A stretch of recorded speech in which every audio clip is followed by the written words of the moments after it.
এরা হতে হেলে দুলে নুরানি তনু কে আসে হায়, সারা দুনিয়ার হেরে মেরে পর্দা খুলে খুলে যায়, সে যে আমার কমলিওয়ালা কমলিওয়ালা। তার ভাবে বিভোল রাঙা পায়ের তলে, পর্বত জঙ্গল টল মল টলে, খুরমা খেজুর বাদাম জাফরানি ফুল ঝরে ঝরে যায়, সে যে আমার কমলিওয়ালা কমলিওয়ালা। সুবহানাল্লাহ পড়েন। এই কামলিওয়ালা নবীর আগমনটাই কিয়ামতের প্রথম আলামত। তাহলে প্রথম আলামত আমরা পাইছি কি পাই নাই? পেয়ে গেলাম। এরপরে বিষ্ণু বলেছেন যুহুর কাসরাতিল ফিতান বিআনওয়াইহা, কিয়ামতের আগ দিয়ে সমাজে ফিতনা ফাসাদ বেড়ে যাবে। পারিবারিক ফিতনা আমাদের আছে না নাই? সামাজিক ফিতনা, একটু আওয়াজ করে উত্তর দিবেন। রাষ্ট্রীয় ফিতনা, নারী ঘটিত ফিতনা, খালি ফিতনা আর ফিতনা। আপনি যেদিকে তাকাবেন ওদিকে ফিতনা। আপনি চাইলেও আপনার ঈমান বাঁচাতে পারছেন না। আমরা চাই আমার চোখটা হেফাজত করব, পারছি না। ইউটিউবে ঢুকলাম জাকির নায়েকের লেকচার শুনে, ইউটিউবে ঢুকলাম শায়েখ সুদাইসের তেলাওয়াত শুনে, ওদিকে তেলাওয়াতও বাজে আর নিচে সাজেস্টেড ল্যাংটা ভিডিও আছে না নাই? কই যাব আমরা? কিভাবে বাঁচাবো আমাদের চোখ? বায়ে অশ্লীলতা দেখে ডানে তাকাই, দেখি ওদিকে অশ্লীলতা, আবার বায়ে তাকাই ওখানে অশ্লীলতা, সামনে তাকাই অশ্লীলতা, আবার পেছনে তাকাই অশ্লীলতা, নিচে তাকাই অশ্লীলতা, উপরে তাকাই ওদিকে অশ্লীলতা। আমরা যাব কই? আর নাযার সাহমুন মাসমুম মিন সিহাম ইবলিস, এই দৃষ্টি শয়তানের বিষ মাখানো তীরবানের মধ্য থেকে ভয়ঙ্কর তীর। এই তীর দিয়ে শয়তান যুবক যুবতীদেরকে কাবু করে ফেলে। একটা যুবক যুবতীর মধ্যে প্রথমে আই কন্টাক্ট হয়। কি হয়? প্রথমে আই কন্টাক্ট, চোখে চোখে একটা ভাব বিনিময় হয়। হ্যাঁ, এরপরে এসএমএস এর আদান প্রদান হয়। কথা বলেন। এরপরে ডেটিং হয়। ডেটিং কি হয়? এরপর হয় গার্লফ্রেন্ড বয়ফ্রেন্ড। আছে না নাই? এগুলো ভুইঘরে নাই। ভুইঘরের ছেলেপেলেরা আল্লাহ আল্লাহ। হ্যাঁ, কি ভয়ঙ্কর অবস্থা। আমরা ছোটবেলায় এই সমস্ত গার্লফ্রেন্ড বয়ফ্রেন্ড কি বুঝতামই না। এখন ক্লাস 5 থেকে শুরু, ক্লাসে যারা যারা আছে ভাগাভাগি হয়ে যায় কোন টাকা। আছে না নাই? কয় এইটা আমার, মানে আমার ফ্রেন্ড, এটা আমার এই কি ফ্রেন্ড, গার্লফ্রেন্ড, এটা আমার গার্লফ্রেন্ড, তো এটা তোর গার্লফ্রেন্ড। আছে না নাই? আবার এটারে সংক্ষেপ করছে, কয় জিএফ। কি কয়? তোমাদের এগুলা নাই তো? হ্যাঁ, আছে। অর্ধেক কয় আছে, অর্ধেক কয় নাই। খুব চালাক এরা। প্রিয় ভাইরা, এগুলো আমাদের সংস্কৃতি নয়। বিবাহ বহির্ভূত যে কোনো ধরনের নারী পুরুষের সম্পর্ককে হারাম করেছে কে? আসুন আমরা বিয়েটাকে সহজ করি, আর্লি ম্যারেজ ক্যাম্পেইন করি। আর কত বলবো? যতদিন বেঁচে থাকি বলবো, বিয়েটারে সহজ করে দেন। ছেলের বাবা যারা আছেন, মেয়ের বাবা যারা আছেন, বিয়েটা সহজ করে দেন। তা না হলে এই যে 14ই ফেব্রুয়ারি গুলো যায়, আছে না নাই? কি নাম? কি? বিশ্ব বেহায়া। আহা, এগুলো আগে ছিল না। এগুলো সব কিয়ামতের আলামত। চিল্লা এখন ঠিক কিনা? এই দিবসগুলোতে আপনার উঠতি বয়সের তরুণী মেয়ে, আপনার ছেলে যে পাপগুলো করে বিয়ে না করার কারণে, এই পাপগুলোর একটা পার্সেন্টেজ গুনাহ আপনার আমলনামায় আছে না নাই? এজন্য খবরদার, বাবা মা যারা আছেন ছেলে মেয়েদেরকে সময় মতো বিয়ে করিয়ে দেন। আমাদের দেশে বিয়ে অনেক সময় অনেক দেরি হয়ে যায়, বিশেষ করে ছেলেদের দেরি হয়ে যায়। বলে তুই নিজের পায়ে দাঁড়া। তো এতদিন ও কার পায়ে দাঁড়াইছে? ও তো নিজের পায়ে দাঁড়িয়েছে, একটু সহযোগিতা করেন না আপনি। বিয়েটা সহজ করে দেন। বিয়ের চেয়ে ভালো কাজ পৃথিবীতে নাই। হ্যাঁ, ইয়াং পোলাপানরা অনেক খুশি হয়ে গেছে। হ্যাঁ, বিয়ে করবে তোমরা। বিয়ে বহির্ভূত জিএফ বিএফ এর দরকার আমাদের নাই। চিল্লায় বলেন ঠিক কিনা? এগুলোর বিরুদ্ধে আমাদের জিহাদ। ইসলামের ইমেজকে, আমাদের মোরালিটি, আমাদের এথিক্যাল স্ট্যান্ডিং পয়েন্ট যেখানেই নষ্ট হবে, ওগুলোর বিরুদ্ধে আমাদেরকে সোচ্চার হতে হবে। এই নৈতিকতার অবক্ষয় হতে হতে এমন পর্যায়ে ঠেকেছে বাংলাদেশটা এখন জাহান্নামের টুকরা হয়ে গিয়েছে। এখন মেডিকেলের ডাস্টবিনে ছোট্ট ছোট্ট নবজাতক বাচ্চার লাশ পাওয়া যায়। এগুলো সব 14ই ফেব্রুয়ারি পালনের ফসল। এগুলোর সাথে মুসলমানদের কোনো সম্পর্ক থাকতে পারে না। এগুলো ইসলামের সাথে কোনো সম্পর্ক নাই। এগুলো হচ্ছে পাশ্চাত্য থেকে আমদানি করা, পার্শ্ববর্তী দেশ ভারত থেকে আমদানি করা। আমাদেরকে যে ইসলামের সুশীতল বাণী বিশ্বনবী শিখিয়েছেন, আমাদের জানিয়েছেন, দ্যাটস এনাফ ফর আস, এটাই আমাদের জন্য যথেষ্ট। এজন্য এই যুগটা হচ্ছে বিশ্বনবী বললেন ফিতনার যুগ। আখিরি জামানায় জ্বলন্ত আগুনের কয়লা নিয়ে হাতে রাখাটা সহজ হয়ে যাবে, কিন্তু ঈমান নিয়ে টিকে থাকা কঠিন হয়ে যাবে। আপনি চাইলেও ভালো থাকতে পারবেন না, আপনি হকের কথা চাইলেও বলতে পারবেন না। ঝুঁকি আছে না নাই? গুম আছে না নাই? ক্রস ফায়ার আছে না নাই? কে কোন দিক দিয়ে গুম টেরি পাওয়া যাবে না। কিন্তু এই হকের রাস্তা আমরা ছাড়বো না। বিশ্বনবী বললেন ফিতনা বেড়ে যাবে। আপনি হক হালাল মেনটেন করতে চান কিন্তু পারবেন না। আপনি ঘুষ খাবেন না, কি হবে? টেবিলের নিচ দিয়া ঘুষ, উপর দিয়া ঘুষ, সব জায়গায় ঘুষ। আপনার পাশে যে চাকরি করে সে খায় ঘুষ, ও খায় ঘুষ, নিচের কর্মচারী খায় ঘুষ, উপরের বসও খায় ঘুষ। কথা বলেন, আপনি চাইলেও পারছেন না। এজন্য বিশ্বনবী সবসময় দোয়া করতেন, আল্লাহ ফিতনা থেকে আমাদেরকে বাঁচাও। বিশ্বনবী পড়তেন আল্লাহুম্মা ইন্না নাউযু বিকা মিনাল ফিতান মা যাহারা মিনহা মা বাচান। হে আল্লাহ, প্রকাশ্য অপ্রকাশ্য সব ফিতনা থেকে তুমি আমাদেরকে বাঁচাও। চিল্লায় পড়েন আমিন। আওয়াজ করে আমার সাথে পড়েন আল্লাহুম্মা ইন্না নাউযু বিকা মিনাল ফিতান মা যাহারা মিনহা ওয়া মা বাতান। এর মানে হচ্ছে হে আল্লাহ, প্রকাশ্য অপ্রকাশ্য, দেখা যায় দেখা যায় না, এরকম সব ফিতনা থেকে তুমি আমাদেরকে বাঁচাও। তাহলে এই যে বিশ্বনবী বললেন কিয়ামতের আগে ফিতনা বেড়ে যাবে, এই আলামতটা সমাজে আছে না নাই? আমাদের আশেপাশে ফিতনা আছে না? আচ্ছা, এরপর বিশ্বনবী বলেন খুরুজ মুদ্দাঈন নবুওয়া, কিয়ামতের আগ দিয়ে ভণ্ড নবী দাবিদার বেড়ে যাবে। বুখারীর বর্ণনায় বিশ্বনবী বললেন ততক্ষণ পর্যন্ত কিয়ামত হবে না যতক্ষণ না 30 জন ভণ্ড নবী দাবিদার বেরোবে। ভণ্ড নবী দাবিদার, একটাও নবী না। কুল্লুহুম কাযযাবুন দাজ্জালুন, সবগুলো মিথ্যাবাদী, কাযযাব আর দাজ্জাল। বিশ্ব নবী হচ্ছেন সর্বশেষ নবী। আমার নবীর পরে আর কোন নবী আসবে? আমার রাসূলের পরে আর কোন রাসূল আসবে? এই কথাটা যারা মানবে না তার ঈমান থাকবে? মা কানা মুহাম্মাদুন আবা আহাদিম মির রিজালিকুম ওয়ালাকিন রাসূলুল্লাহি ওয়া খাতামান নাবিয়্যিন। মুহাম্মদ তোমাদের কোন ছেলেদের পিতা নয়, তিনি হলেন আল্লাহর রাসূল, তিনি হলেন শেষ রাসূল। খাতামান নাবিয়্যিন, সাইয়েদনা আদম থেকে শুরু করে নবী আসার যে ধারাবাহিকতা, এটা বিশ্ব নবীর মাধ্যমে এই চেইনটাকে কাট আপ করে দিয়েছে কে? আমার নবীর পরে কোন নবী নাই। বিশ্বনবী বলতেন লা নাবিয়্যা বা'দি ওয়ালা রাসূলা, আমার পরে নবীও নাই রাসূলও নাই, তবে লাউ কানা বা'দি নাবিয়্যুন লাকানা উমর, আমার পরে যদি কেউ নবী হতো আমার সাহাবী ওমর নবী হয়ে যেতেন। প্রভু তুমি বলেছো রাসূল দেবে না, বলনি দেবে না ওমর, বলনি দেবে না হামজা তারিক, খালিদ বিজয়ী সমর। প্রভু তুমি বলেছো রাসূল দেবে না, বলনি দেবে না ওমর, বলনি দেবে না হামজা তারিক, খালিদ বিজয়ী সমর। প্রভু তুমি বলেছো রাসূল দেবে না। সুবহানাল্লাহ পড়েন। ওমরে ফারুক নবী হয়ে যেত, এমন কোয়ালিটি ছিল। আসাদুহুম ফি আমরিল্লাহি উমর, আল্লাহর আইন বাস্তবায়নের ক্ষেত্রে গোটা বিশ্বের মধ্যে সবচেয়ে শক্ত ছিলেন সাইয়েদনা ওমর। আর এই উম্মতের মধ্যে সবচেয়ে নরম দিলের ছিলেন সাইয়েদনা আবু বকর। আরহাম উম্মতি বি উম্মতি আবু বকর। তিনি যখন নামাজে দাঁড়াতেন, সালাতে দাঁড়াতেন, উনি যখন তেলাওয়াত শুরু করতেন, ওনার কান্নার আওয়াজে তেলাওয়াতের আওয়াজ বোঝা যেত। আর আমাদের নামাজে কান্না আসে? হ্যাঁ, নামাজে দাঁড়াইলেই সারাদিন যেটা মনে পড়ে না ওটা নামাজে দাঁড়াইলেই মনে পড়ে। আছে না নাই? নামাজেও দাঁড়ায়, আবার বিপিএল এ কি হইলো ওই টেনশন আছে না নাই?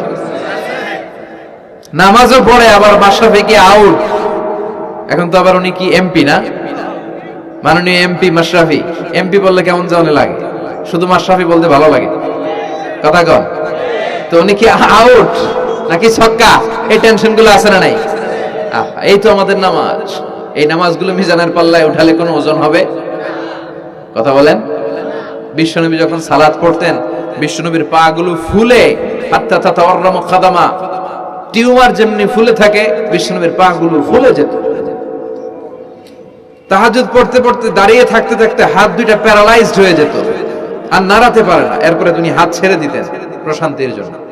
এরপরে হাত ছেড়ে দিয়ে কেরাত পড়তেন। আবার যখন ভালো লাগতো আবার ধরতেন, সুবহানাল্লাহ পড়তেন।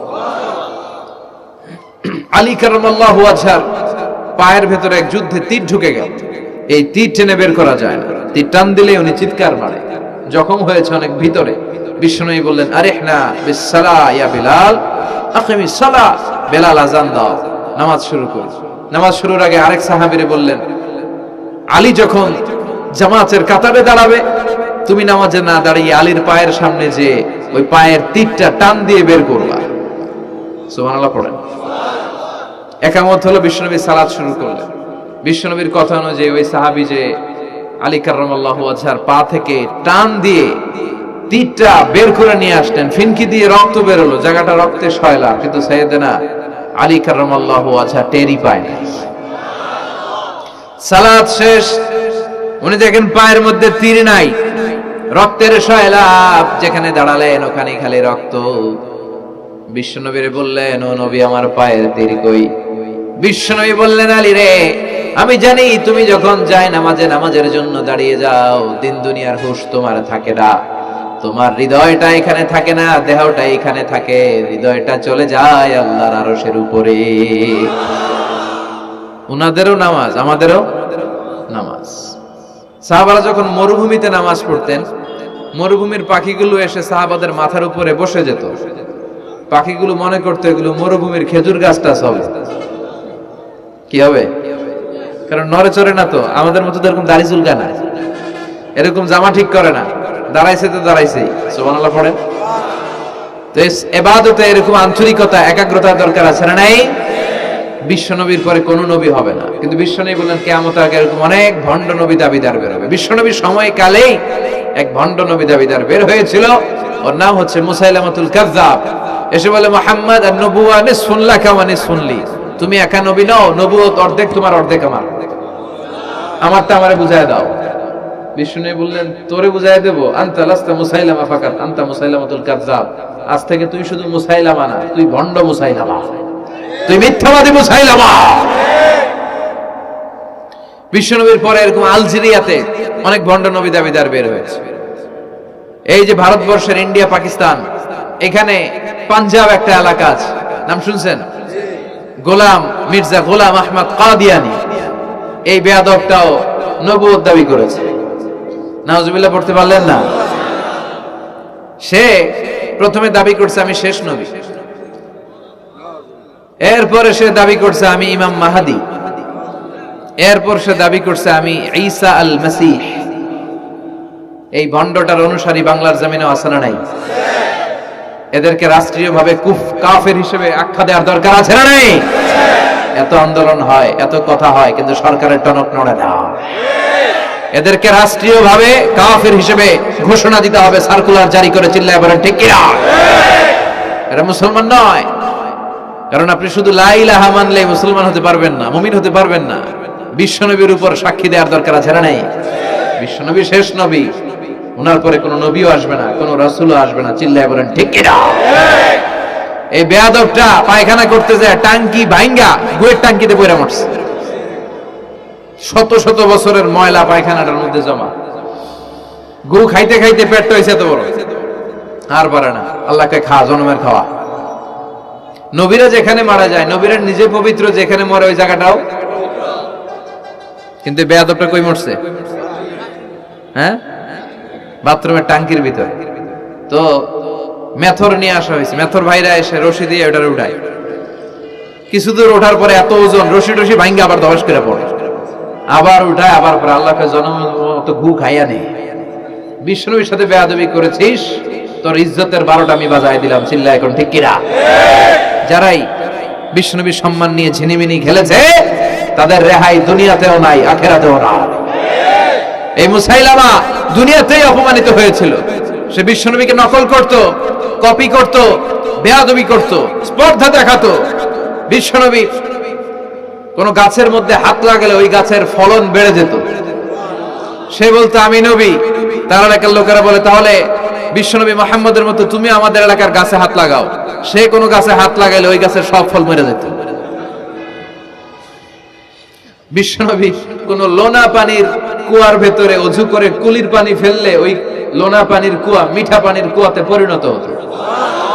আর এই বদমাসটা যদি মিঠা পানির কোন কুয়ার মধ্যে কুলি ফেলাইতো ওইটা লোনা পানির কুয়া হয়ে যেত। বিশ্বনবী মদিনাতে আসার পরে মদিনার নিউ বর্ন বেবিদেরকে বিশ্বনবীর কাছে নিয়ে আসা হতো। বিশ্বনবী তাদেরকে তাহনিক করাতেন। তাহনিক মানে খেজুর হালকা একটু খেয়ে বিশ্বনবী লালা লাগিয়ে বিশ্বনবী লালা মোবারকটাই বাচ্চার ঠোঁটের মধ্যে বিশ্বনবী লাগিয়ে দিতেন। এখন বিশ্বনবী নাই, আলেমদের কাছে যাবেন, হুজুরের কাছে যাবেন, হাফেজ সাহেব হুজুরের কাছে যাবেন, হুজুর মধু খেয়ে বাচ্চার মুখে লাগাই দিবে। উনি যে সবসময় কোরআন পড়েন, ওনার সিনাতে যে কোরআন ওইটার বরকত আছে না নাই?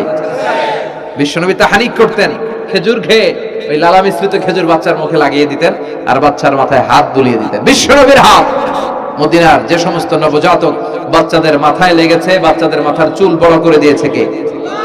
সেও বিশ্বনবীর মতো অ্যাক্টিং করত। তার কাছে নবজাতক বাচ্চা নিলে সেও তাহনিক করত। তাহনিক করার সাথে সাথে বাচ্চা বমি শুরু করে দিত। আর মাথায় হাত লাগায় দিলে মাথার চুল বাড়াতো, বড় কথা আজীবনে বাচ্চাগুলো টাক মাথা থাকতো। কি করতো? টাক মাথা। তার মানে বেয়াদবির পরিণাম, অপমান দুনিয়া থেকেই শুরু হয়ে যায়। তো বিশ্বনবী বললেন এই ভণ্ডদের আবির্ভাব শুরু হবে। আমাদের এই সমাজে ভণ্ড আছে না নেই? দুদেল বান্দা কালমা চোর, না পায় শ্মশান না পায় ঘোর, দিন থাকিতে আইরে পথে ছাইড়া দে ভণ্ডামি, ভণ্ডামি ভণ্ডামি ভণ্ডামি, ছাইড়া দে ভণ্ডামি। নামাজ কালাম পড়ে না, ইবলিস শয়তানের নানা। আছে না এরকম? ইসলামের লেবাস লাগায়, দাড়ি রাখে, চুল বড় রাখে, জট পাকায় রাখে, রোজা নাই, নামাজ নাই, পরিচ্ছন্নতা নাই, আতর নাই, গোসল নাই। আছে না নাই? এরকম ভণ্ড পীর আছে না নাই? হক্কানি পীর যারা, তাদের বিরুদ্ধে আমার কোনো কথা নাই, কারণ এদেশে অনেক লক্ষ লক্ষ হিন্দুরা এই হক্কানি পীরদের হাতে হাত রেখে কালিমা পড়ে মুসলমান হয়েছে। তাদেরকে আমরা সাপোর্ট করি। আমাদের বিরুদ্ধাচারণ আর হুঙ্কার হচ্ছে ভণ্ডদের বিরুদ্ধে।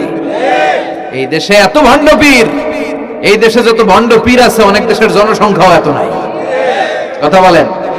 অনেক ভণ্ড পীর আছে সারা বছর নাকি গোসল করে না, বছরে করে একবার, ওই গোসলের পানি মুরিদরা খায় সব সাবার। আছে না নাই? এগুলোর সাথে আমাদের কোনো সম্পর্ক। বিশ্বনবী বললেন এরকম ভণ্ডদের আবির্ভাব সমাজে হবে কিয়ামতের আগে। এই আলামতটা সমাজে আছে না নাই?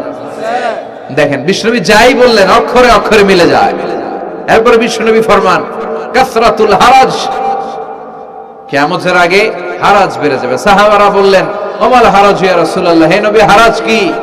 বিশ্বনবী বললেন হাদা হুয়াল হারাজ, হাদা হুয়াল হারাজ। কি বুঝলেন? মারামারি, কোপাকুপি, যুদ্ধ। আছে না নাই? আমরা কি যুদ্ধ চাই? যুদ্ধ নয় আর যুদ্ধ নয়, নয় আর কোন তাজালা, সেই পৃথিবী আমাদের সকল মানুষের হোক নিরাপদ আবাস, সেই পৃথিবী আমাদের সকল মানুষের হোক নিরাপদ আবাস। We don't want to see any war in the whole world. We don't want to see any war in the whole world. ঠিক কি না? আমরা কোনো যুদ্ধ দেখতে চাই না, মারামারি দেখতে চাই না, অন্যায় হত্যাকাণ্ড, বিচার বহির্ভূত কোন হত্যাকাণ্ড আমরা এদেশে দেখতে চাই না। বিশ্বনবী বললেন কিয়ামতের আগে এগুলো বেড়ে যাবে। বিশ্বনবী বললেন যে হত্যা করবে সে জানবে না কেন আমি হত্যা করলাম। এরকম হত্যা দেশে আছে না নাই? উপরের নির্দেশ, উপরের টেলিফোন, শুট করো, পোশাকি বাহিনী পিস্তল আছে, শুট করে দিল, কিন্তু কেন সে মারলো ওই সৈনিক জানে না। এরকম আছে না নাই? আবার যে নিহত হইল সেও জেনে মরতে পারলো না যে আমি কেন মরলাম। কথা কন? আহা, এই বাংলার বিভিন্ন নদীতে, মাঠে ঘাটে হাত বাঁধা, পা বাঁধা, চোখ বাঁধা, বস্তাবন্দি করা লাশ পাওয়া যায় কি যায় না? এই দুনিয়ায় তারা বিচার পায় নাই, কিন্তু এগুলোর বিচার আছে না নাই? এগুলোর বিচার যদি না থাকতো, the worldly life will be a joke. এই পৃথিবীটা একটা জোকিং হইতো, জোকিং। জোক করার জন্য আল্লাহ পৃথিবী বানায় না। যেগুলোর বিচার এই জমিনে আমরা পাই নাই, সেগুলোর বিচার আখিরাতে হবে। সেদিন হবে আসল বিচার, সেদিন হবে ফাইনাল খেলা। সেদিন হবে কি খেলা? বিশ্বাস হয়? অপেক্ষা আছে না নাই?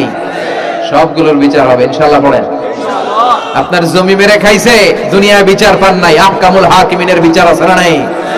আপনাকে অন্যায় ভাবে আঘাত করেছে, দুনিয়ার বুকে বিচার পান নাই, আখিরাতে বিচার আছে না নাই?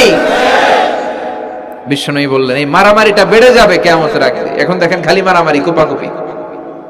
2 টাকার টেম্পু ভাড়া লইয়া একজন একজনের মেরে ফেলেছে। কয় টাকা? নাউজুবিল্লাহ পড়বেন না? আল্লাহ এই ফিতনা থেকে তুমি আমাদের বাঁচাও। এরপর বিশ্বনবী বললেন দিয়াউল আমানা, কিয়ামতের আগ দিয়ে আমানতের খেয়ানত হবে। এটা আমাদের সমাজে আছে না নাই? বিশ্বনবী বললেন কিয়ামতের আগ দিয়ে আমানতের খেয়ানত হতে থাকবে। ইদা দুইয়াতিল আমানাতু ফান্তাযিরিস সাআ। সাহাবারা প্রশ্ন ছুড়ে দিলেন, ইয়া রাসূলুল্লাহ মাতা সাআ, কখন কিয়ামত হবে? বিশ্বনবী বললেন ইদা দুইয়াতিল আমানা, যখন আমানতের খেয়ানত হবে তখন কিয়ামত হবে। সাহাবীরা আবার প্রশ্ন ছুড়লেন, কাইফা ইদাআতুহা ইয়া রাসূলুল্লাহ, হে নবী আমানতের খেয়ানত কেমন করে হবে? বিশ্বনবী বললেন ইদা উসিদাল আমরু ইলা গায়রি আহলিহি ফান্তাযিরিস সাআ, যে লোকটা যেই চেয়ারে বসার যোগ্য নয় তাকে যখন ওই চেয়ারে বসিয়ে দেওয়া হবে তখনই কিয়ামত হয়ে যাবে। এরকম আমানতের খেয়ানত তো ভুইয়ারে নাই। ধরেন একজনরে আপনারা প্রধান বক্তা হিসেবে দাওয়াত দিলেন, জানে না কোরআন, জানে না হাদিস, জানে না বক্তৃতা, এটা কিয়ামতের আলামত না? এটা আমানতের খেয়ানত না? এই দেশে শিশু বক্তা আছে না নাই? কথা কন। আহা, এদিকে আর কি মানুষ হয়েছে? শিশু বক্তা হইলে 3 গুণ হবে, বিল্ডিং টিল্ডিং ভাঙ্গা, প্যান্ডেল ম্যান্ডেল ঘুরলা, অবস্থা সারা। এত মানুষ ও যে কি বলে ও নিজেও জানে না, কি যে জানে না ওইটাই জানে না। সবকিছুর একটা বয়স আছে। তোমাকে পড়াশোনা করতে হবে, তোমাকে ডিগ্রি অর্জন করতে হবে, তোমাকে জানতে হবে, তোমাকে বিশ্লেষণ করার, অ্যানালাইসিস করার ক্ষমতা রাখতে হবে। ছোট বাচ্চা যদি মুরব্বির মতো কথা বলে আমরা এটা বেয়াদব বলি। আপনারা বই করে কি বলেন? বেয়াদব। পাশে খতিব সাহেব হুজুর, এখানে হাফেজ সাহেব হুজুর, এখানে ইমাম সাহেব হুজুর, এখানে কামিল মাদ্রাসার প্রিন্সিপাল, এখানে জগৎ বিখ্যাত মুহাদ্দিস, আর সে বেয়াদবের মতো পায়ের উপর পা তুলে আঙ্গুল নাড়িয়ে নাড়িয়ে কথা বলে। এটা কিয়ামতের আলামত। এগুলো বন্ধ করেন, এগুলোর সাথে ইসলামের সম্পর্ক নাই। যারা কোরআনের কথা জানে, যারা আলেম, তাদেরকে দাওয়াত করেন, জ্ঞান গর্ভ আলোচনা করবে, আপনার জীবনকে উজালা করে দিবে কে? কিন্তু লোক জড়ো করার জন্য এগুলো করে। আহা, তাফসীর মাহফিলের ভিতরে এই শো অফ, খালি লোক দেখানো মানসিকতা। কে আসলে বেশি লোক হবে এরা দাওয়াত করে। মাহফিল হইলে এরা লাগবে, ওরে লাগবে, এরা লাগবে। আমগো অবস্থা হালুয়া টাইট। 15,000 দাওয়াত ইনভাইটেশনের মধ্য থেকে 90টা প্রোগ্রাম রেখেছে এই বছর। 15,000। এটা কিয়ামতের আলামত না? সুবহানাল্লাহ কয়। আর এটা কিয়ামতের আলামত কেন? আমারে লাগবে কেন? আপনার এলাকায় মুহাদ্দিস নাই? আপনার এলাকায় মুফাসসির নাই? মিজানুর রহমান আজহারীকে লাগবে কেন? মিজানুর রহমান আজহারী যেখানে সুযোগ হবে 2-4 জায়গায় প্রোগ্রাম করবে। এখন তো ইউটিউবে সব দেখা যায় যে এত চ্যানেল, অনেক মাহফিলে এত শ্রোতাও নাই।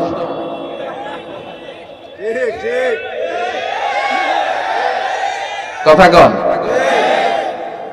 এখন কোথাও যেতে পারি না। আজকে এয়ারপোর্ট থেকে আসার পথে, এয়ারপোর্ট থেকে বের হইতে লাগতেছে আধা ঘন্টা। লোকজনের দাবি হচ্ছে হুজুর সেলফি তুলবো। সেলফি তুলবো তাও বিভিন্ন অঙ্গভঙ্গি করে, এরকম মুখ বাঁকা করে, এরকম হাত বাঁকা করে। আমি বললাম কি স্টাইল? কয় এটা গ্যাংনম স্টাইল। আছে না নাই? তো এগুলো লৌকিকতা যেন না হয়। এটা তো দিনের দাওয়াতের একটা সেক্টর, একটা প্ল্যাটফর্ম। এখানে গুইগরের যিনি সবচেয়ে বড় খতিব সাহেব হুজুর, উনি আসলেই চলবে। বড় আলেম উনি আসলেই চলবে। পাবনা জেলার বড় আলেম পাবনায় কথা বলবে, আর অন্যান্য জেলার যদি সুযোগ হয়। কিন্তু এমন ভাবে এটারে আমরা একটা আক্রমণাত্মক জায়গায় নিয়েছি। একটা ডেটের জন্য মানুষ সিআইপি ভিআইপি দিয়ে ট্রাই করে, এটা ঠিক না। এই টেন্ডেন্সি থেকে আমরা যেন বেরিয়ে আসি। আমরা, আমাদের দরকার ইখলাস। কি দরকার? ইখলাসের বড় অভাব। আবার মাহফিলে গেলে আমাদেরকে অনেক ক্রাইটেরিয়া দেয়, বলে হুজুর আপনার কিন্তু আজকে কাঁপাইতে হবে। আমি আসছি কোরআন থেকে কথা বলতে, এখানে কাঁপাকাঁপি হলে তো ভূমিকম্প হয়ে যাবে। কথা বলে আবার বলে হুজুর আপনার কিন্তু আজকে জমাই দিয়া যাইতে হবে। কি করতে হবে? জমাইতে হবে। তো এগুলোর সাথে ইখলাসের কোনো সম্পর্ক আছে? আবার বলে হুজুর কেউ যেন না ওঠে, আপনার কিন্তু ধরে রাখতে হবে, মানে আমনা করে সবাইরে ধরে রাখতে হবে, পাও ধরে থাকেন। এগুলোর সাথে হেদায়েতের কোনো সম্পর্ক? এজন্যই তো সমাজে হেদায়েত নাই। মাহফিলের পরে মাহফিল হয়, ফজরের নামাজটা ঠিকমতো হয় না। হেদায়েত শূন্য, হেদায়েত নাই, ইখলাস নাই। কি উদ্দেশ্যে শুনতেছি এটা যেন খেয়াল করে আমল করতে পারে, এই টেন্ডেন্সিটা নাই। আসুন আমরা একটু থামি, স্টপ, থামেন, অনেক হয়েছে। আন্না ইসলাম কি বলে, কি শিখাতে চায়, কি বুঝাতে চায়, ওইটা বোঝার চেষ্টা করেন, ওইভাবে মানার চেষ্টা করেন। কে কি বললো দেখার দরকার না, এত লোক জড়ো হওয়ার দরকার নাই। আজকে যদি চ্যানেল একটাও না থাকতো, 10 জন বসে যদি আমার কথা শুনতো, কোনো সমস্যা আছে? কথা বলেন। এজন্য হেদায়েতটা সবচেয়ে বেশি জরুরি, ইখলাসটা জরুরি, আল্লাহর প্রতি ভয়, আস্থা, ভালোবাসা, এটা বেশি জরুরি। আল্লাহ তুমি ইখলাস দিয়ে আমাদের হৃদয়টাকে পূর্ণ করো। তাহলে এই যে লোক যে চেয়ারে বসার যোগ্য না, ওই লোক যদি ওই চেয়ারে বসে, কিয়ামতের আলামত আছে না নাই? চেয়ারম্যান হওয়ার যোগ্যতা যদি না থাকে, যদি চেয়ারম্যান হয়ে যায়, হ্যাঁ, সাইয়্যিদুল কওমি খাদিমুহুম, নেতা হবে তারা যারা মানুষকে খেদমত করবেন। খেদমত করার জন্য 1.5 কোটি টাকা খরচ করে চেয়ারম্যান ইলেকশন করে, 5 কোটি টাকা। এগুলো কেন? এই ট্রেডিশন দেশে আসলো কেন? উনি টাকা খরচ করবে কেন?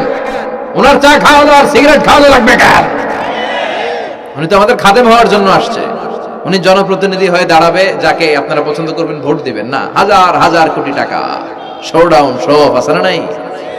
কিয়ামতের আলামত। মসজিদের সভাপতির সাথে মসজিদের কোনো সম্পর্ক নাই, আছে না নাই? সব সভাপতিকে আমি এক পাল্লায় মেপে দিচ্ছি না, বেশিরভাগের এই অবস্থা। ভালো দু একজন আছে, আমি জেনারেলাইজ করছি না। সভাপতি তো হবেন তিনি যার সাথে মসজিদের দরদ বেশি, মায়া বেশি, মসজিদে যায় বেশি, ঠিক কিনা? এখন বছরে ওনারা একবারে খুঁজে পাওয়া যায় না, উনি সভাপতি, উনি সেক্রেটারি, উনি ক্যাশিয়ার, আছে না নাই? তার মানে উনি এখানে বসার যোগ্য ছিল না, ওনারে বসানো হয়েছে।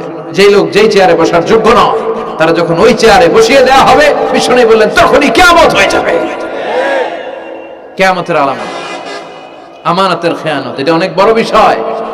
আমার সম্পদ আছে, এই সম্পদটা আল্লাহর দেয়া, আমার কাছে আমানত। আমার শক্তি আছে, এই শক্তি আমানত।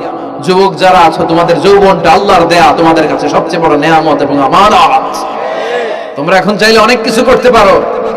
তোমাদের একটা সদিচ্ছা তোমাদের এলাকাটারে জান্নাতি বানিয়ে দিতে পারে।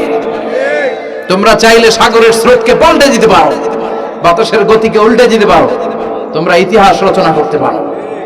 বিশ্বনবী যখন তোমাদের মতো যুবক ছিল, তিনি হালাফুল ফুদুল যুব সংঘ করেছেন। গানের কনসার্ট করে নাই, যাত্রাপালা করে নাই, নাচানাচি করে নাই।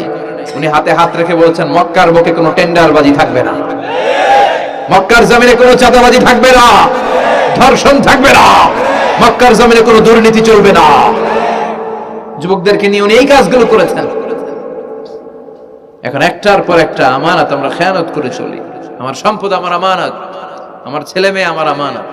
আমার ছেলে কার সাথে মিশে, ও ডিশের কোন চ্যানেল দেখে, ও ইউটিউবে কোন সাইট ব্রাউজ করে, এটার ব্যাপারে কিয়ামতের দিন আমার জিজ্ঞেস করবে কে? কারণ এটা আমানত। যিনি চেয়ারম্যান, পুরো ইউনিয়ন পরিষদ তার কাঁধে আমানত। যিনি এমপি, ওনার এলাকায় কি ঘটে না ঘটে এটা খোঁজ খবর নেওয়া তার আমানত। মেম্বার অফ দ্য পার্লামেন্ট যিনি আছেন এই এলাকার, তার এলাকায় যদি ইয়াবার আড্ডা বসে, গাঞ্জার আসর বসে, এটার দায়ভার তিনি এড়াতে পারেন না। তার এলাকায় ধর্ষণ হলে এটার দায়ভার তিনি এড়াতে পারেন না। এটা তো আমানত। যিনি মন্ত্রী, পুরো মন্ত্রণালয় এটা তার কাঁধে আমানত। যিনি মাননীয় প্রধানমন্ত্রী, আমার 56,000 বর্গ মাইলের প্রতিটা ইঞ্চি মাটি তার হাতে আমানত। এটা অনেক বড় বিষয়। আর মুমিনের বৈশিষ্ট্য হচ্ছে ওয়াল্লাযীনা হুম লিআমানাতিহিম ওয়া আহদিহিম রাউন। যারা বিশ্বাসী তারা কথা দিয়ে কথা রাখে আর আমানতের খেয়ানত করে। এজন্য আমানত পূর্ণ করতে রাজি আছেন? যেখানেই আমানত নষ্ট হবে সেখানেই কিয়ামতের ভয় আছে না নাই? দেখেন বিশ্বনবী কত চমৎকার করে দার্শনিকের মতো বলে গেলেন, যাই বলে গেলেন তার পুরোটাই সমাজের সাথে মিলে যায়। আমরা যেন আমানতের খেয়ানতকারী না হই, আমরা যেন আমানতকে সংরক্ষণ করতে পারি। আল্লাহ তুমি তৌফিক দাও। এরপর বিশ্বনবী বললেন, আত-তাতাউল ফিল বুনিয়ান, কিয়ামতের আগে বড় বড় টাওয়ার বানানোর প্রতিযোগিতা শুরু হয়ে যাবে। আছে না নাই? আজকে নারায়ণগঞ্জে ঢুকে, এটা যে নারায়ণগঞ্জ এটা আমি চিনতেই পারতেছি না। এত সুন্দর হাইওয়ে, এত বিল্ডিং, বিশাল বিশাল টাওয়ার। আগে ছিল এগুলো? কথা বলেন। আরব বিশ্বে দেখবেন বুর্জ আল খলিফা, জমজম টাওয়ার, এই টাওয়ার ওই টাওয়ার, একটার পর একটা টাওয়ার। বিশ্বনবী বললেন কাবার পাশে যে পাহাড়গুলো আছে, শুনতেছেন? মনোযোগ আছে? কষ্ট হচ্ছে না তো? কাবার পাশে যে পাহাড়গুলো আছে, কাবার পাশের টাওয়ারের উচ্চতা যদি পাহাড়ের চেয়ে উঁচু হয়ে যায়, ফাআলাম ফাইন্নাল আমরা ক্বাদ আযাল্লাক, জেনে রাখো কিয়ামত বেশি দূরে নাই, কিয়ামতের ছায়া তোমার উপরে ছায়া দিচ্ছে। এখন মক্কা শহরের পাহাড়ের চেয়ে হাইট বেশি এরকম বিল্ডিং আছে না নাই? কাবা ঘরের পাশেই তো একটা আছে, জমজম টাওয়ার, 120 তলা উঁচু। দিমাক্কার ক্লক টাওয়ার 120 তলা, বিশাল বড় ঘড়ি লাগানো, এগুলো সব কিয়ামতের আলামত। ওর 5 তলা, আমার লাগবে 10 তলা। ওর 2টা গাড়ি আছে, আমার লাগবে 4টা গাড়ি। ও তাহাজ্জুদ পড়ে, আমারও যে পড়তে হবে ওই টেনশন নাই। ওর মেয়ে হেজাব পরে, আমার মেয়েটারও হেজাব পড়াবো ওই চিন্তা নাই। ওর ছেলে নামাজে যায়, আমার গাঞ্জা খোট্টারও নামাজি বানাবো এই টেনশন করে না। খালি সম্পদ কেমনে বাড়াবে, দুনিয়াবি চিন্তা। এই পৃথিবীটা একটা ধোঁকা। ভুইগরের ভাইরা, এই পৃথিবীটা একটা ধোঁকা। একটু থামেন, sit down and think about death. মৃত্যু সম্পর্কে ভাবেন। The most certain thing in our life is death. আমাদের জীবনের সবচেয়ে সুনির্দিষ্ট নিশ্চিত বিষয়টা হচ্ছে মরণ। মরা লাগবেই, চলে যেতে হবে, ঠিক কিনা? কিন্তু এই দুনিয়ার মায়াজালে আটকে পড়ে আমরা আখিরাতকে, মৃত্যুকে বেমালুম ভুলতে বসেছি। বিশ্বনবী বললেন কিয়ামতের আগে মানুষের এই টেন্ডেন্সি হবে, মানুষ বড় বড় ইয়াতাতাওয়ালুনা feel বুনিয়ান, people will start to compete constructing high rises building in the cities. সমাজে বড় বড় টাওয়ার বানানো শুরু করে দেবে। এটা আছে না নাই? এরপর বিশ্বনবী বললেন যুহুরুন নিসা আল কাসিয়াত আল আরিয়াত আল মাইলাত আল মুমিলাত, কিয়ামতের আগে পোশাক পরিহিতা নেকেড উলঙ্গ নারীদের সংখ্যা বেড়ে যাবে। ভুইগরে মাশাআল্লাহ সব পর্দা মেইনটেইন করে, আশা করি। হ্যাঁ, স্থানীয়রা পর্দা করে, আলহামদুলিল্লাহ, আল্লাহ তুমি কবুল করো। কিন্তু গোটা বাংলাদেশের দৃশ্য কি ভুইগরের মতো? না, ভয়ঙ্কর। বিশ্বনবী বলেন কাসিয়াত আল আরিয়াত আল মাইলাত আল মুমিলাত, পোশাক পরিহিতা উলঙ্গিনী, মানে বোরকাও পড়বে, বোরকাওয়ালি। তিনি বোরকা পড়েন কিন্তু টাইট ফিটিং বোরকা, আছে না নাই? তো এতে আপনি, আমার মায়েরা, আমার বোনেরা, আমি আপনাদেরকে সবসময় সম্মান দিয়ে কথা বলার চেষ্টা করি, একটু বোঝেন। এই যে আপনি টাইট ফিটিং এর বোরকাটা পরলেন, এতে লাভটা হলো কি? আপনার দেহের উঁচু নিচু ভাঁজ টের পাওয়া যায়, আপনার সৌন্দর্য প্রকাশ পেয়ে যায়। হেজাব আল্লাহ এমনি এমনি দেয় নাই, যার সম্মান বেশি ওটার প্যাকেট বেশি। কথা কন। ডায়মন্ডের আংটি ওই রাস্তার মধ্যে বিক্রি করে না? স্বর্ণের আংটি না, ওইটা স্পেশাল মার্কেটে বিক্রি করে। কোন মার্কেটের সামনে পুলিশ রাইফেল নিয়ে দাঁড়ায় থাকে না, কিন্তু স্বর্ণ মার্কেটের সামনে রাইফেল আছে না নাই? ভিতরে স্পেশাল সিকিউরিটি আছে না নাই? গ্লাস ফিটিং করা, ওইখানে সিকিউরিটি আলাদা, স্পেশাল লকার আছে না নাই? কারণ এটার দাম বেশি, তাই এটার পর্দা বেশি, প্যাকেট বেশি। সুবহানাল্লাহ পড়েন। নারীদেরকে তো ইসলাম মর্যাদা দিয়েছে। বিষ্ণু বলেছেন দুনিয়া কুল্লুহা মাতা ওয়া খায়রু মাতা'আদ দুনিয়াল মারআতুস সালিহা, দুনিয়ার সব হলো সম্পদ, আর এই সব সম্পদের মধ্যে সবচেয়ে দামি সম্পদ হচ্ছে নেককার নারী। এদের পেটগুলা খনি। এই নেককার নারীগুলো যদি হেজাব মেইনটেইন করে, এই পেটগুলো থেকে আল্লাহওয়ালা বেরোবে, নাজমুস সাকিব বেরোবে, কারি আহমদ বিন ইউসুফ আল আজহারি বেরোবে, বড় বড় মুফাসসিরে কোরআন বেরোবে। আর যদি হেজাব না করে, জি বাংলা স্টার জলসা নিয়ে মশগুল হয়ে থাকে, হ্যাঁ, টেন্ডারবাজ, চাঁদাবাজ, ডাকাত, এগুলো বেরোবে। ওজনে কম দিবে, খাদ্যে ভেজাল দিবে, মাছে ফরমালিন দিবে, গাঞ্জার টাকার জন্য লাথি মেরে মারে ঘর থেকে বের করে দিবে। এজন্য নারীরা, আমার বোনেরা, আপনারা অনেক সম্মানিতা, নিজেদের সম্মান সম্পর্কে সচেতন হন। এই হেজাব আপনার অধিকার। এই হেজাব নারীর অহংকার, হেজাব নারীর আভিজাত্যের প্রতীক, হেজাব নারীর রুচির প্রতীক। আপনার রুচিটা কেমন আপনার পোশাক দেখে বোঝা যায়। কথা কন। যে মেয়েটা হিপ হপ স্টাইলে চলাফেরা করে, গ্যাংনম স্টাইলে, এই মেয়েটারে ইপটিজিং করার সুযোগ আছে না নাই? কিন্তু যে হেজাব মেনটেন করে যেই নারীরা চলে, এদেরকে দেখলেই একটা সম্মান চলে আসে। কি ভুল বললাম? একটা সম্মান আসে না? আপনাদের সম্মানটা আপনারা রাখবেন। বিষ্ণু বললেন যুহুরুন নিসাল কাসিয়াতাল আরিয়াতাল মাইলাতাল মুমিনা, কিয়ামতের আগে পোশাক পরিহিত উলঙ্গিনী নারী বেরোবে। লা ইয়াজিদনা রিহাহা লা ইয়াদখুলনাল জান্নাতা ওয়া লা ইয়াজিদনা রিহাহা। এই নারীগুলো জান্নাতে তো প্রবেশ করবেই না, জান্নাতের ঘ্রাণও নাকে লাগবে না। ওয়া ইন্না রিহাহা তুজাদু মিন মাসিরাতি 500 সানা। আর জান্নাতের ঘ্রাণ 500 বছর দূরের রাস্তা থেকেও টের পাওয়া যায়। খেয়াল করে বুঝেন, এখান থেকে জান্নাতে পৌঁছতে আরো 500 বছরের রাস্তা। কয় বছরের? এত দূরে থাকতেই জান্নাতের সুবাতাস এসে আপনার নাকে ধাক্কা লাগবে। সুবহানাল্লাহ পড়বেন না? এই নারীগুলো জান্নাতে যাবে না, জান্নাতের ঘ্রাণও পাবে না। এজন্য বাবা যারা এসেছেন সচেতন হন। আপনার মেয়ে চাইলেই যে কোনো ড্রেস আপনি তাকে কিনে দিতে পারেন না। মায়েরা যারা আমার কথা শুনছেন, আপনার মেয়ে আবদার করবে, সে তো ছোট, সে কি বুঝে। কিন্তু দেখবেন অনেক বিয়ের অনুষ্ঠানে আমি দেখেছি, মায়ের বয়স হচ্ছে 60, মায়ের হাত মোজা পা মোজা, বোরকা লাগাইছে 2টা, পাশে ষোড়শী অষ্টাদশী তন্নি সুন্দরী সুস্নিগ্ধা এক মেয়ে, বয়স মাত্র 18, ওর বুকে ওন্না নাই, ওটা গলায় শোভা পাচ্ছে। এই 60 বছরের বুড়া মহিলার দিকে কেউ তাকাবে? ওনার তো ডেট এক্সপায়ার্ড, ডেট এক্সপায়ার্ড। ওনার সৌন্দর্য যা ছিল সব শেষ, তার দিকে তাকাবে না। তার উঠতি বয়সের তরুণ মেয়েটার দিকে অনেকে তাকাবে, কারণ এটা জেনেটিক্যাল একটা ইস্যু। একটা পুরুষ একটা নারীর দিকে জেনেটিক্যালি আকৃষ্ট হবে, এটাই স্বাভাবিক, ঠিক কিনা? এজন্য আপনার হাত মোজা পা মোজা আপনার দরকার ছিল না, আপনি পাতলা কাপড় পরলেও সমস্যা নাই। কথা কন? হাত মোজা পা মোজা দরকার ছিল আপনার যুবতী মেয়েটার হাতে, যুবতী মেয়েটার পায়ে। এজন্য আপনারা আপনাদের সম্মানকে বুঝবেন। যারা নারী স্বাধীনতার কথা বলে, নারী আন্দোলনের কথা বলে, এরা নারীদেরকে ঠকায়। এরা নারীদেরকে বিজ্ঞাপনের বিল বোর্ডে নগ্ন করে উপস্থাপন করে। রাস্তা দিয়ে হাঁটি, চোখ খুলতে পারি না। আমার মায়েরা, এরা আমার দেশের মেয়ে, এরা এই 56,000 বর্গ মাইলের মেয়ে। এই মেয়েগুলোকে উলঙ্গ ভাবে হাফ নেকেড করে এই সিনেমা হলগুলোর পোস্টার গুলো যে দেয়া হয়েছে, এতে সম্মান বেড়েছে না কমেছে? ওদিকে চোখ তুলে তাকানো যায়? এজন্য নারী স্বাধীনতার কথা যারা বলে, এদের কথায় ফাঁদে পা দিবেন না। এরা আপনাদের সম্মান বাড়াতে চায় না, এরা আপনাদেরকে বিল বোর্ডে উঠাতে চায়, আপনাদেরকে উলঙ্গ করে রূপালী পর্দায় উঠাতে চায়, টিভির পর্দায় আপনাদেরকে নেকেড করে উপস্থাপন করতে চায়। এদের ঘরেই নারীরা বেশি নির্যাতিত হয়, এদের কাজের মেয়েরাই বেশি নির্যাতিতা। আর সুযোগ পেলে এরা ধর্ষণে সেঞ্চুরি করতে দেরি করে না। এজন্য নারীদেরকে সম্মান দিয়েছে ইসলাম। আমার বোনেরা, আমাদের সম্মান যেন আমরা রাখতে পারি। আল্লাহ তুমি বোঝার তৌফিক দান করো।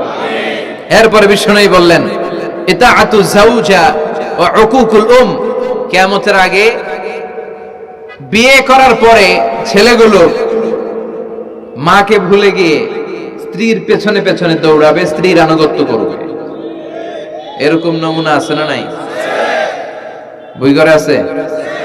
হ্যাঁ, কিছু কিছু মুরব্বী অনেক পজিটিভ, মাশাআল্লাহ। সবকিছুই উনি কিছু কিছু অথবা নাই, এদিক থেকে আওয়াজ আসতেছে আছে, হয়তো কিছু কিছু আছে, কিছু কিছু নাই। জেনারেলাইজ করা ঠিক হবে না। তো এই জন্য মাকে ভুলে যাওয়া যাবে না। মায়ের দোয়া বড় দোয়া, মায়ের দোয়া সবার আগে কবুল। বুলেট মারলে বুলেট মিস হয়, মায়ের দোয়া মিস হয়? খবরদার। স্ত্রী চলে গেলে নতুন স্ত্রী পাওয়া যায়, মা মরে গেলে মা পাওয়া যায়? তাই বলে আমি বলছি না আপনার স্ত্রীকে ডিভোর্স দেন না, বুঝান, মাকেও বুঝান, স্ত্রীকেও বুঝান, বুঝানোর চেষ্টা করেন। সমাজের এখন সবচেয়ে বড় সমস্যাটা হচ্ছে শাশুড়িরা চায় আমি ডমিনেট করব, আমার এতদিনের গড়া সংসার। বউ এসে কয় না, আমি আইছি মাগার, আমি সব খায় হলাম। আচ্ছা না নাই? এই যে সবাই ডমিনেট করতে চায়, এটা সমস্যা। সমাধানটা কি? সমাধানটা হচ্ছে আমাদের শাশুড়ি যারা আছে সমাজের, তাদের উচিত বৌমাটারে নিজের মেয়ের মতো মনে করা। নিজের মেয়ের যেখানে বিয়ে দিছে ওইখানে কিন্তু খুব খোঁজ নেয়, মা তোর কি অবস্থা, তোর কষ্ট হইলো কিনা, ইত্যাদি ইত্যাদি। কিন্তু ছেলের বউ করে যারা আনছে এরা দিয়ে ইচ্ছে মতো কাজ করা, এরকম টাকা আছে না নাই? ডাবল স্ট্যান্ডার্ড, এটা ঠিক না। আর বৌমা যারা আছেন, ঘরের বৌমা, এরা শাশুড়িকে একটু মায়ের মতো মনে করেন না, কারণ একদিন আপনিও শাশুড়ি হতে চলেছেন, একদিন আপনিও শাশুড়ি হবেন। রং ধরা যৌবন জং ধরে শেষ, আপনারও ছেলে হবে, এই ছেলের বিয়ে করাতে হবে, এই ছেলের বউ এসে আপনার ঘরে তাই করবে আপনি আপনার শাশুড়ির সাথে যা যা করেছেন।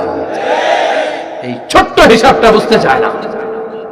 শাশুড়ির উচিত বৌমাকে নিজের নিজের মেয়ের মতো করে আদর করা, যত্ন করা। আর বৌমাদের উচিত শাশুড়িকে মায়ের মতো সেবা করা। এই মিউচুয়াল আন্ডারস্ট্যান্ডিংটা থাকলে কোনো ঘরে আর ঝগড়া হবে? শাশুড়ি, বৌমা, আল্লাহ সবাইরে তুমি কবুল করো। তো কিয়ামতের আগে মারে ভুলে যাবে, মাকে ভুলে গিয়ে স্ত্রীর পেছনে পেছনে দৌড়াবে। খবরদার, খবরদার।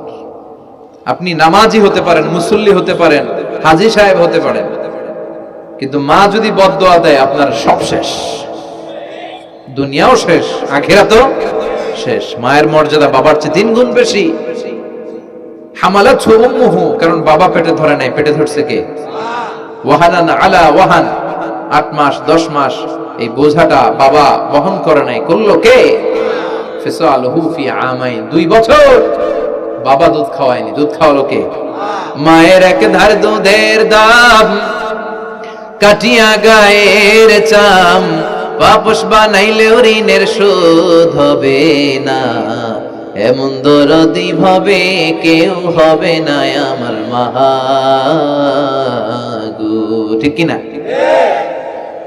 লাউ কাতা'তা জিলদাক, আপনার গায়ের চামড়া কেটেও যদি মায়ের পায়ের জুতা বানিয়ে দেন, কি বানিয়ে দেন? কি দিয়ে? গায়ের চামড়া দিয়ে। এই যে 2 বছর যে দুধ খাইলাম, এই দুধের 1 ঢোক দুধের সুদটাও আদায় হবে না। এজন্য খবরদার, মাকে যেন আমরা ভুলে না যাই। মা দোয়া করতে দেরি, ওই দোয়া কবুল হতে। আমরা ছোটবেলায় যে কত কষ্ট দিয়েছি, সবচেয়ে বেশি কষ্ট যখন দিয়েছি মাকে, ওই স্মৃতিগুলো আমাদের মনে পড়ে না। আপনার বয়স যখন 1 বছর, আপনি স্মৃতি হাতরে এত দূর যেতে পারবেন? 1 বছর বয়সে কি কি কষ্ট দিয়েছিলেন মনে আছে? মানুষের বয়স যখন 2, 3, 4 হয়, 4-5 বছর বয়সে তখন তার কথাগুলো খেয়াল থাকে। কিন্তু সবচেয়ে কষ্ট কিন্তু মাকে বাবাকে আমরা দিয়েছিলাম যখন আমাদের বয়স 1-2 বছর ছিল। আর মায়ের পেটের ভেতরে যখন ছিলাম তখনও কষ্ট দিয়েছি কি দেই নাই? এক একটা লাথি যখন মেরেছি আমার মা বেহুশ হয়ে যেত। আমাকে আপনাকে জন্ম দিতে যে আমার আর আপনাদের মা কতটা কষ্ট করেছেন খেয়াল করে শুনুন। চিকিৎসা বিজ্ঞানীরা বলে একজন সুস্থ মানুষ 45 ইউনিট পেইন, মানে ব্যথা, একসাথে সহ্য করতে পারে। ব্যথার তীব্রতা, সিভিয়ারনেস যদি এর চেয়ে বেড়ে যায়, হয়তো লোকটা বেহুশ হয়ে যাবে, না হয় মরে যাবে। কিন্তু আমার আর আপনার মা আমাকে আর আপনাকে জন্ম দিতে যে ওই ডেলিভারি যখন দিয়েছিল, 57 প্লাস 57 ইউনিটেরও বেশি ব্যথা তিনি সহ্য করেছিলেন। যেটা কোনো অ্যাক্সিডেন্টে আমাদের দেহে প্রত্যেকের 206টা হাড্ডি, কোন সড়ক দুর্ঘটনায় আপনার দেহের 20টা হাড্ডি একসাথে টাস টাস করে ভেঙে গেলে যত ব্যথা, তার চেয়েও বেশি ব্যথা। জন্য খবরদার, খবরদার, মাকে যেন আমরা ভুলে না যাই। মায়ের দোয়া যেন নেই। কখনো যদি মায়ের সাথে বেয়াদবি করে থাকি, আমরা যেন মাফ চেয়ে নিই। রাজি আছি তো যুবকেরা? রাজি আছি সবাই? আমরা সবাই মায়ের দোয়া নিব। মায়ের দোয়া ছাড়া কেউ জীবনে সফল হতে পারে? মা যার চলে গেছে তারা জানে মা না থাকার কি জ্বালা। হ্যাঁ, মায়ের কথা মনে পড়ে না? যখন রাত্রি নিঝুম, এই চোখে ঘুম, একলা শূন্য ঘরে, তোমায় মনে পড়ে মাগো, তোমায় মনে পড়ে, জানি তোমার দোয়া পেলে উঠবো সকল বাধা ঠেলে, তোমার দোয়া সকল কাজে ঝরছে মাথায় পড়ে, তোমায় মনে পড়ে মাগো, তোমায় মনে পড়ে, যখন রাত্রি নিঝুম, এই চোখে ঘুম, একলা শূন্য ঘরে, তোমায় মনে পড়ে মাগো, তোমায় মনে পড়ে। ঠিক কি না? আমরা যারা মা হারা, বাবা হারা, আল্লাহর কাছে আমরা কামনা করি, আল্লাহ আমাদের বাবা মাকে তাদের কবরগুলোরে তুমি জান্নাতের টুকরা বানিয়ে দাও। তো বিশ্বনবী যেটা বললেন এটাও আমাদের সমাজে পাওয়া যাচ্ছে, ঠিক কি না? এরপর বিশ্বনবী বললেন যুখরুফাতুল মাসাজিদ ওয়াত তাবাহি বিহা, কিয়ামতের আগে মসজিদ নিয়ে অহংকার শুরু হয়ে যাবে। মসজিদ নিয়ে দলাদলি, ভুই ঘরে মাশাআল্লাহ এগুলো নাই। ওই মসজিদ টাইলসের মসজিদে আমরা এসি লাগাবো, ওইটাতে 3 তালা করছে আমরা 5 তালা করব, ডিজাইন করব এগুলা, কিন্তু আমরাও যে নামাজ পড়বো এই চিন্তা নাই। কথা কোন? মসজিদের সৌন্দর্য হচ্ছে মুসল্লি দিয়ে, কি দিয়ে? কিন্তু আমাদের মসজিদগুলো মুসল্লি শূন্য। ফজরের সালাতে বেহাল দশা, কথা বলেন, জোহরের সালাতে বেহাল দশা, আসরের বেহাল দশা, মাগরিবে একটু বাড়ে আসা আবার বেহাল দশা, কথা বলেন। এজন্য মসজিদে গিয়ে সালাত পড়তে হবে। মসজিদ নিয়ে বাড়াবাড়ি করা যাবে না, দলাদলি করা যাবে না। মসজিদকে আমরা এত ডিজাইন করি, এটাও নিষেধ। মসজিদের সামনের দেয়ালে ঘড়ি টড়ি লাইটিং ফাইটিং এগুলো যত কম দেয়া যায়, তাহলে দৃষ্টিটা ওইদিকে যাবে, পেছনে হবে। যার ঘড়ি দেখা দরকার পেছন থেকে দেখে নেবে, সামনের জায়গাটা হবে ফ্রেশ। কিন্তু এরকম মসজিদ বাংলাদেশে খুঁজেই পাওয়া যায় না, কথা বলেন। বিশ্বনবীর মসজিদ ছিল, বুখারীর বর্ণনা, ওয়া কানা সাকফুল মসজিদে জারিদুন নাখাল, বিশ্বনবীর মসজিদে নববীর ছাদ ছিল খেজুর পাতা দিয়ে তৈরি, ডালা দিয়ে তৈরি ছাদ। আর মসজিদে নববীর ফ্লোর ছিল বালুর ফ্লোর, বৃষ্টি হলে কাদামাটি হয়ে যেত। বিশ্বনবীর সাহাবীরা বর্ণনা করেন, রাআইতু রাসূলুল্লাহ সাল্লাল্লাহু আলাইহি ওয়াসাল্লাম ইয়াসজুদু ফিল মাই ওয়াত তিন, কাদামাটির উপরে বিশ্বনবী সিজদা দিচ্ছেন, নামাজ পড়ছেন। সালাম ফিরিয়ে বিশ্বনবী যখন সাহাবীদের দিকে মুখ ফিরিয়ে বসে তাসবিহ পড়তেন, সাহাবারা বর্ণনা করেন, রাআইতু আসারা তিনি ফি জাবহাতিহি, বিশ্বনবীর কপাল মোবারকে আমরা কাদা আর মাটি দেখতে পেয়েছি। আর আমাদের মসজিদে খালি টাইলস, তোরা ঢাকায় টাইলস, আমরা উজবেকিস্তান থেকে টাইলস নিয়ে আসবো, আছে না নাই? এজন্য মসজিদ দিয়ে যেন আমরা দলাদলি না করি, মসজিদটারে যেন হেদায়েতের মার্কাজ বানায়। রাজি আছেন তো? বাচ্চাদেরকে মসজিদে যেতে দিবেন, আমি সব জায়গায় বলি। অনেক মুরব্বীরা আছে বাচ্চাদেরকে মসজিদে ঢুকতে দিতে চায় না, আছে না নাই? বাচ্চা ঢুকাইলে রেগে যায়, রেগে যান কেন? ওর বয়সে তো আপনি মসজিদের দিকে আসার খান নাই, মসজিদের দিকে উল্টায় পরে আসারও তো খান নাই। ও আসতে যাচ্ছে, আসতে দেন। বাচ্চারা মসজিদে আওয়াজ করবে, এতে কোনো সমস্যা নাই, বাচ্চারাই তো আওয়াজ করবে, আপনি করবেন? বাচ্চারা লাফালাফি করলে ভালো লাগে, 80 বছরের বুড়া মানুষ লাফ দিলে ভালো লাগবে? কথা কন, বিশ্রী দেখা যায়। বাচ্চারা এরকম লাফালাফি করবে। তুরস্কের বিভিন্ন মসজিদের দেয়ালে ফেস্টুনে ব্যানারে লেখা থাকে, নামাজ চলা অবস্থায়, জামাত চলা অবস্থায় যদি পিছনে বাচ্চাদের আওয়াজ চিল্লাফাল্লা শুনতে পাওয়া না যায়, তাহলে ভবিষ্যৎ প্রজন্ম নিয়ে তোমাদের চিন্তায় থাকা উচিত। পিছনে বাচ্চাদের আওয়াজ নাই, তার মানে আমার নাতিপুতি, আমার ছেলেমেয়েরা তো নামাজি হচ্ছে না। আর তারাবি নামাজ পড়তেছে, পিছনে চিল্লায় ফাটায় ফেলাইতেছে, তার মানে ইনশাআল্লাহ ভবিষ্যতে নাতিপুতিরা সবগুলা মুসল্লি হবে, কথা বলেন। বুঝায় দিবেন যে বাবারা দুষ্টামি করিস না, কিছুক্ষণ থামবে আবার শুরু করবে। এটাই বাচ্চাদের সৌন্দর্য, এটা বাচ্চারা করলেই মানায়। বাচ্চাদেরকে যেন আমরা মসজিদে নিয়ে যাই। রাজি আছেন তো? আল্লাহ বুঝার তৌফিক দান করো। বিশ্বনবী বললেন, ইয়াতাকারাবুজ জামান তাতাকারাবুল আসওয়াক, কিয়ামতের আগে ইয়াতাকারাবুজ জামান, সময়ের বরকত কমে যাবে। 1 বছর মনে হবে 1 মাস, 1 মাস মনে হবে 1 সপ্তাহ, 1 সপ্তাহকে মনে হবে 1 দিন। এই যে 4 বছর ধরে এখানে তাফসীর হয়, তাই না? কথা কন। গত বছর আসছিলেন কারা কারা? হাত তোলেন। আসছে তো কম না, ভালোই আসছিল, হাত নামান। যে গত বছর ওয়াজ শুনে গেলেন, এই বছর আবার আসলেন, আপনাদের কি মনে হয় যে 1 বছর চলে গেছে? মনে হয় যে অল্প কয়েক মাসের ব্যবধানে এই বছরটা ঘুরে যেন আবার চলে আসলো, এরকম মনে হয় না? বরকত উঠে নিচ্ছে কে? কথা বলেন। এরপর খাবারের স্বাদ উঠে নিচ্ছে কে? আগে খাবারের যে স্বাদ ছিল এখন ওইটা আছে? আগে ইলিশ মাছ রান্না করলে যে ঘ্রাণ হতো, এখন এই ঘ্রাণ পাওয়া যায়? আগে শোল মাছের ঝোল রান্না করলে যে স্বাদ হতো, আগে চিংড়ি মাছ রান্না করলে যে স্বাদ লাগতো, এখন এই স্বাদ পাওয়া যায়? সব তুলে নিল কে? দেখেন বিশ্বনবী যা যা বললেন তার প্রমাণ সমাজে আছে না নাই? শুনতেছেন না? কষ্ট হচ্ছে? আর দু একটা আলামত শুনবেন, শেষ করে দেই। শুনবেন আর কয়েক মিনিট? বিশ্বনবী বললেন, তাসলিমুল খাসা, কিয়ামতের আগে লোকজন শুধু পরিচিতদেরকে সালাম দিবে, অপরিচিতদেরকে সালাম দিতে চাইবে না। এরকম আছে না নাই? এই মুরব্বী চাচারে চিনি, চাচা আসসালামু আলাইকুম, চিনি আসসালামু আলাইকুম, ওদিকে চিনি আসসালামু আলাইকুম। কিন্তু অন্য একটা এলাকায় গেছি, ওখানে কাউরে চিনি না, সালামও দেয় না।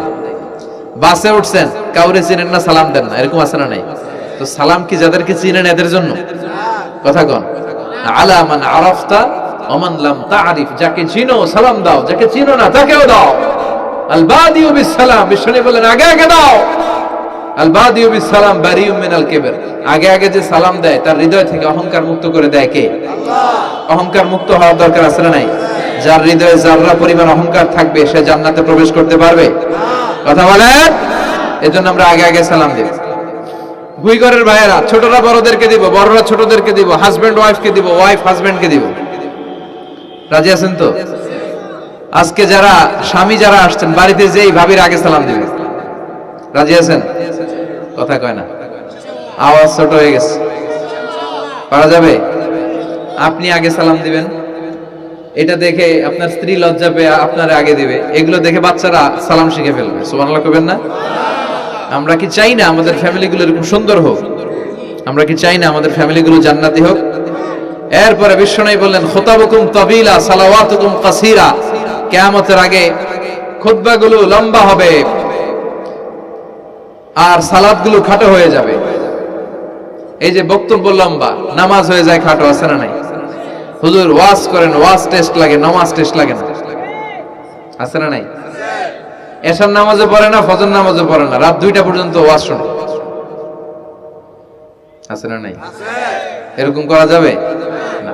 নামাজ কামাই করা যাবে না। সবার আগে হবে নামাজের হিসাব। নামাজের হিসাব ঠিক তো আপনার পুরো আমলনামা ঠিক। নামাজে ভেজাল তো সব জায়গায় ভেজাল। প্রথম হিসাব নেওয়া হবে এই সালাতের, খবরদার। এরপরে বিশ্বনবী বললেন, লা ইউকসামুল মিরাস আলা ওয়াজহিন সাহিহ। বিশ্বনবীর হাদিস থেকে এরকম বর্ণনা পাওয়া যায়, এর মাফহুম হচ্ছে লা ইউকসামুল মিরাস আলা ওয়াজহিন সাহিহ, সহিহ পদ্ধতিতে মিরাজ বণ্টিত হবে না।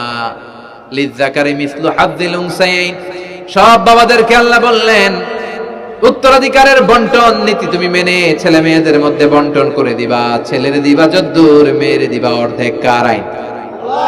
কথা বলেন, আইনটা কার? ছেলেরে যদি 2 লাখ দেন, মেয়েরে চিল্লায় বলেন, ছেলে 2 লাখ পেলে মেয়ে কয় লাখ? ছেলে 4টা বাড়ি পেলে মেয়ে কয়টা বাড়ি? অনেক বাবা আছে মেয়েরা কয়, মা তোর বাইরে সব দিয়ে দিলাম, তোর লেগে দোয়া করে দিলাম। হাত তুলছে এমনি। মেয়ের লেগে কি করে দেয়? আর ভাইরে সব দিয়ে দেয়। এগুলো ডাকাত। এগুলো কি ভুই ঘরে মাশাআল্লাহ এরকম ডাকাত টাকাত নাই। দোয়া তো আপনি সবাইরই করবেন। ছেলে যেটা প্রাপ্য দিয়ে দেন, মেয়ে যেটা প্রাপ্য দিয়ে দেন, তারপরে হাত তুলে দোয়াও করে দেন। কথা বলেন। অনেক মা আছে ছেলেরে বেশি খাওয়ায়, মেয়েরে কম খাওয়ায়, আছে না নাই?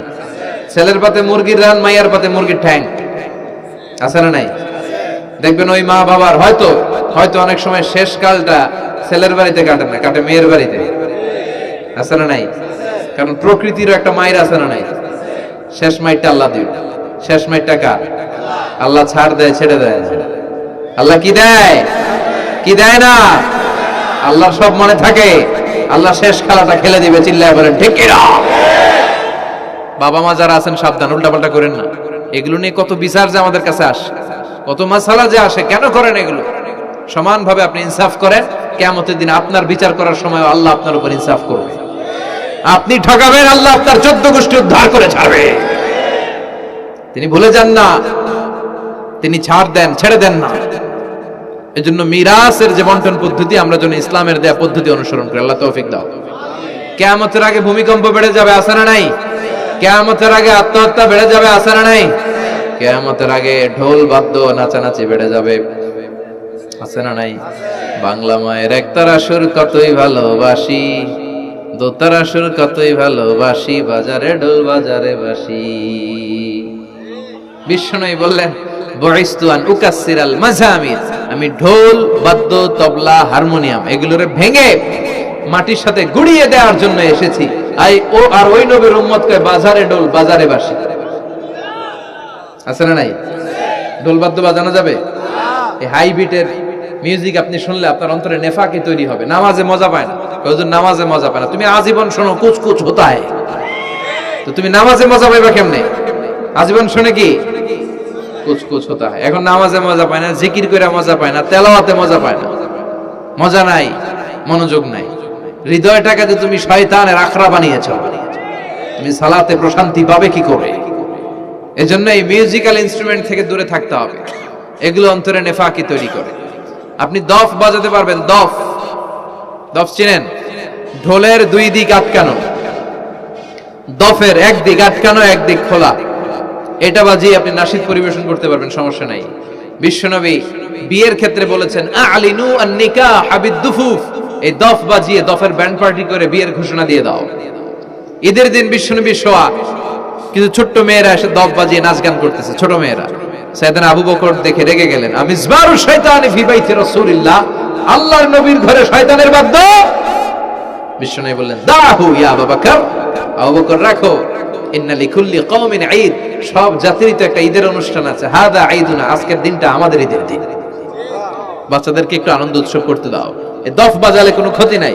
বিশ্বনবী মক্কা থেকে যখন মদিনায় হিজরতে গেলেন, কোন পথ দিয়ে আমার নবী আসবে জানার জন্য মদিনার ছেলেমেয়েরা পাগল হয়ে গেল। ওই পথে দফ নিয়ে দাঁড়িয়ে রইল। বিশ্বনবী সাইয়েদনা আবু বকরকে নিয়ে আগমন করলেন। ওরা তালা আল বাদরু আলাইনা বলে বিশ্বনবীর ওয়েলকাম জানালো। সুবহানাল্লাহ পড়েন।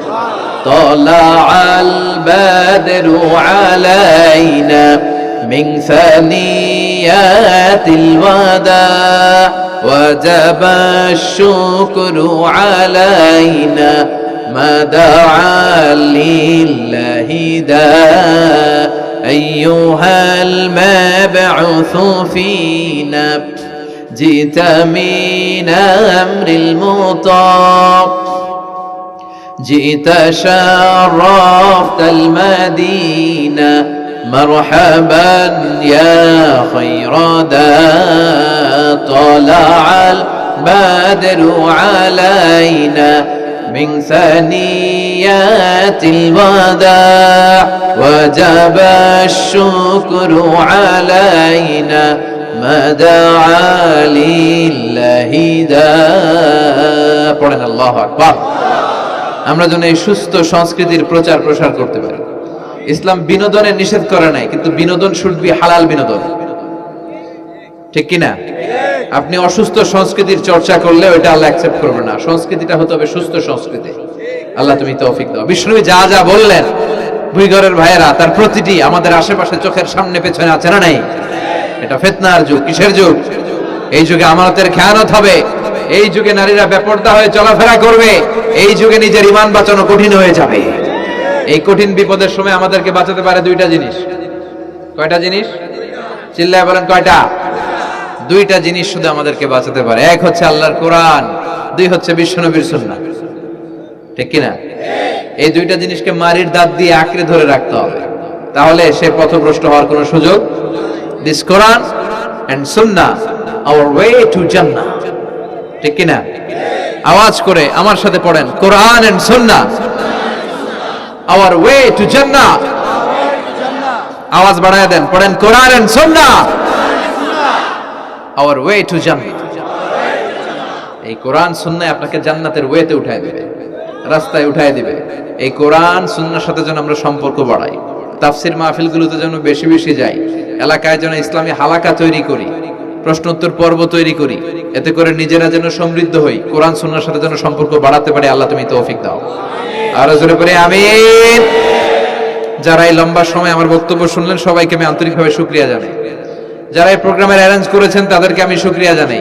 এই যে শুরু হয়েছে ওঠা বসা, বসেন, এগুলো আপনারা শিখছেন কোথায়? 2 ঘন্টা আলোচনা শুনে এরপরে ওঠা বসা শুরু করে দেয়। এই কথাগুলো আমরা বলি, এত পরিবর্তনের কথা বলি, শৃঙ্খলায় যদি শিখতে না পারলাম তাহলে কি ইসলাম শিখলাম? ইসলাম তো শৃঙ্খলার অপর নাম, ঠিক কিনা? শৃঙ্খলা নাই, ওখানে ইসলামের কিছুই পালন হয় নাই, ঠিক কিনা? বসেন, আমরা একসাথে বিদায় নিব। যতগুলো কথা বলেছি কোরআন সুন্নাহর আলোকে বলেছি, বানিয়ে বলি নাই। তারপরেও আমার মনের অজান্তে কোনো মিস ইনফরমেশন যদি আমার মুখ ফসকে বেরিয়ে যায়, সেগুলো যেন আল্লাহ তাআলা আমাদের স্মৃতিপট থেকে মুছে দেয়। আমরা পড়ি আমিন। সত্য, সুন্দর, কল্যাণকর, হকের পক্ষে যা বলেছি তার সবটুকুন যেন আল্লাহ তাআলা প্রথমে আমাকে আমলের তৌফিক দান করে এবং আপনাদের সবাইকে আমলের তৌফিক দান করে। আমরা পড়ি আমিন। আমাদের এই সময় ব্যয় করাটা, গভীর রাত পর্যন্ত বসে রইলাম, এটাকে যেন আল্লাহ আমাদের নাজাতের ওসিলা বানায়।